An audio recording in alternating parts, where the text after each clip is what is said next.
தம்பி கார்த்தி, ஐயோ, எப்படி இருக்கீங்க? நல்லா இருக்கேன் ஐயா.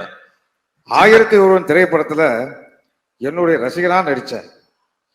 பொன்னியின் செல்வன் திரைப்படத்துல நான் ரொம்ப ஆசைப்பட்ட வந்தியத்தேவன் கதாபாத்திரத்துல பல வருஷம் கழிச்சு அது உங்களுக்கா அமைஞ்சது. நடிகர் சங்கத்துல நான் இருந்த பதவியில தான் நீங்க இருக்க.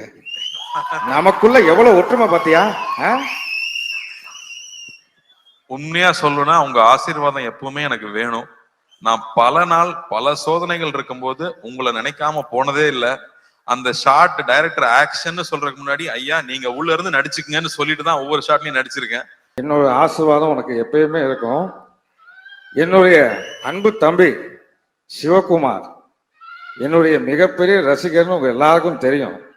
நீங்க என்ன மாதிரி நடிக்க போறீங்கன்னு அவர்கிட்ட சொன்னதுக்கு அப்புறம் அவருடைய முதல் ரியாக்ஷன் என்னவா இருந்தது? ஒரு வாத்தியார் வாத்தியார்னு ஏன் சொல்றாங்கன்னா, எத்தனை சூப்பர் ஸ்டார் வந்தாலும் எல்லாத்துக்கும் பாதை போட்டு கொடுத்தது அவர் தான் வாத்தியார். அதனால அது பண்றப்ப ரொம்ப கேர்ஃபுல்லா இருக்கணும் அப்படின்னு சொன்னது. அண்ட் அதுக்கு எவ்வளவு மெனக்கெட்டுக்கணுங்கிறது. அப்பா கூட அவர் நடிச்சிருக்காரு. அப்ப சில ஆக்டர்ஸ் இருப்பாங்க, அவங்களுக்கு அடிக்கிற மாதிரி நடிக்கிற சீன் இருந்ததுன்னா அடிச்சிருவாங்களாம், அப்பதான் ரியலா இருக்கும்னு.